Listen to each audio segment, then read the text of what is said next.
चाळणीतून पाणी गळावं या पद्धतीने या स्लॅबमधून पाणी गळतंय बघा. हा पूर्ण स्लॅब ओला चिंब झालेला आहे.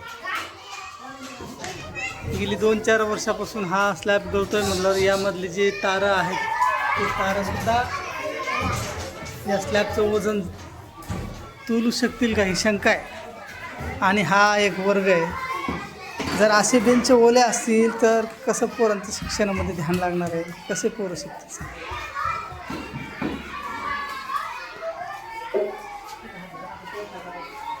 हे गावचं मंदिर आहे, शाळा मंदिर. आणि बघा या शाळा मंदिरची अवस्था.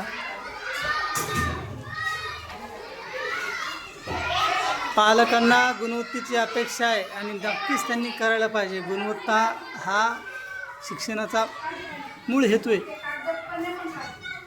पण जिथं असे वर्ग गळतात, वर्ग गळण्यामुळे फळ्याचा रंग उडून जातो, बेंचेस भिजलेले, एवढा भिजलेला स्लॅब डोक्यावर घेऊन पोरं कसे शिकू शकतील शाळा. आणि काय अपेक्षा करावी विद्यार्थ्यांकडून गुणवत्तेची. जर त्यांचा वर्गच रंगवलेला, आकर्षक, टापटीप नसेल तर कसं व्हायचं. माझी विनंती आहे, ज्यांना सत्सद विवेक बुद्धी आहे त्यांनी मनाला स्वतःला प्रश्न विचारावा आणि हा बदल आपण आपल्या पातळीवर कसं करू शकतो ह्याबद्दल विचार करा.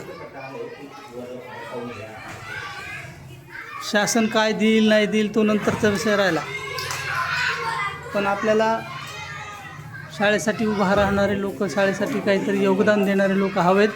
त्यातूनच हा मार्ग मोकळा होऊ शकतो आणि गुणवत्तेचा शिक्षणाचा विकास आपल्या गावात होऊ शकतो. हा स्लॅब गळतोय, हा जो पडका वर्ग आहे, ह्या पडक्या वर्गात पण पाणी,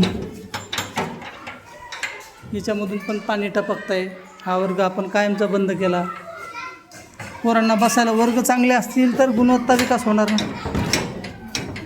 असे दरवाजे गेल्या काळामध्ये या गोष्टीकडे लक्षच गेलं नाही की याचा मला खूप मोठा प्रश्न पडतो. हे बघा दरवाजे काय अवस्था आहे. आजूबाजूची शाळा पाहायला तर कधी कधी वाटतं की आपल्या इथं असं का नाही. हा बदल अपेक्षित आहे आम्हाला गावकऱ्यांकडून.